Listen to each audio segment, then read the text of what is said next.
राजा रानी ड्रामे की finally last episode का टीजर नशर कर दिया गया है, जिसे देखने के बाद भी लोगों का दिमाग घूम चुका है कि आखिर रानी इतनी कंफ्यूज क्यों है।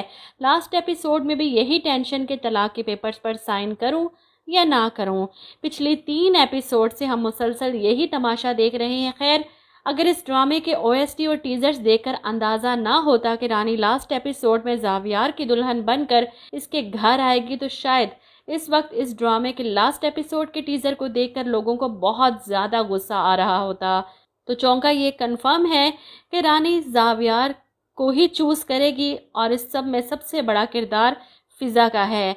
फिज़ा ने जिस तरह तलाक के पेपर्स छुपाए और फिर रानी को समझा रही है, जावियार से भी बात करती है, देखा जाए तो रानी से ज़्यादा समझदार फिज़ा है, क्योंकि रानी कश्मकश का शिकार हो चुकी है राजा और जावियार के दरमियान किसको चुने। और वहीं राजा जो एक बार फिर से रानी के पास आता है सवाल करने के तलाक के पेपर साइन करके भिजवा दिए हैं ना तूने।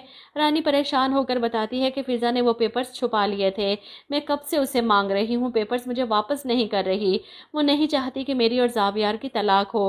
राजा को बहुत गुस्सा आता है। रानी, पेपर्स दोबारा भी बन जाएंगे, मैं जावियार से कहूँगा वो दोबारा पेपर्स बनवा कर साइन कर देगा। अगर फिज़ा ने वो पेपर्स फाड़ कर फेंक भी दिए हैं, लेकिन तू मुझे ये बता तो खुद क्या चाहती है।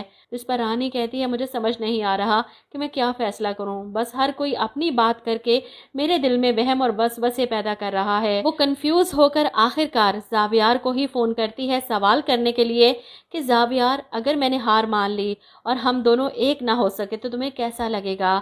जिस पर जावियार जवाब देता है कि बहुत बुरा लगेगा रानी, मैं अपने आप को इस दुनिया का सबसे बदकिस्मत इंसान महसूस करूंगा। रानी जावियार की इस बात पर और भी ज़्यादा उलझ जाती है।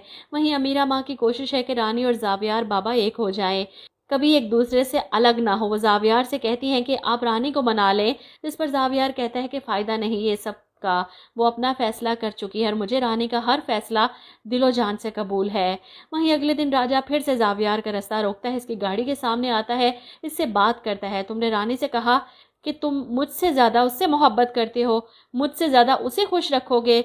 जिस पर जावियार कहता है, इसमें कोई झूठ नहीं, मैं वाकई रानी से बहुत मोहब्बत करने लगा हूँ, लेकिन रानी के फैसले का भी एहतराम करता हूँ। वो अगर तुम्हारे साथ अपनी ज़िंदगी गुजारना चाहती है तो मुझे कोई एतराज़ नहीं, अपना फ़ैसला तो मैं ले चुका हूँ, बस मुंतज़िर हूँ रानी की तरफ से फ़ैसले का।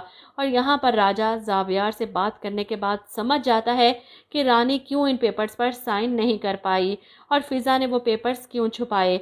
इसलिए तो वो रानी से मिलने इसके घर जाता है। जब फिज़ा बताती है कि वो शाहजी के दरबार पर गई है, रानी वहाँ बैठी अपनी उलझन दूर करने के लिए शाहजी से सवाल करती है कि आप ही कुछ बताएं कि मैं क्या फ़ैसला करूं। और ऐसे में राजा वहाँ आ जाता है। रानी को अगर इससे मोहब्बत होती तो वो 1 मिनट ना लगाती उन पेपर्स पर साइन करने में, इतनी सोच में कभी ना पड़ती, इतनी कश्मकश का शिकार कभी ना होती। राजा को समझ आ चुकी है कि इसकी जगह जावियार ने कब की ले ली है, इसलिए वो रानी को अपनी तरफ से अपनी मोहब्बत से आज़ाद कर देता है कि रानी, मैं थक चुका हूँ तेरा इंतज़ार करते करते, इसलिए मैं आज खुद तुझसे कहता हूँ कि भूल जा मुझे। रानी आंखों में आंसू लिए राजा की तरफ देखती है। इसकी सारी उलझन, सारी परेशानी राजा के इन अल्फाज ने 1 मिनट में ख़त्म कर दी। इसके लिए जो बेहतर था वो ही फैसला हुआ। और लास्ट एपिसोड के सीन में हमें दिखा दिया जाएगा कि रानी जावियार की दुल्हन बनी इसके कमरे में मौजूद है, शर्मा रही है, मुस्कुरा रही है और जावियार भी इसे पाकर खुश है। अपने बाप के घर रुखसत करके रानी को लेकर आया और असल राजा रानी का यही है। तो अब लास्ट एपिसोड के लास्ट सीन को देखकर हम कह सकते हैं कि एक था राजा, एक थी रानी, दोनों की हो गई शादी और ख़त्म कहानी।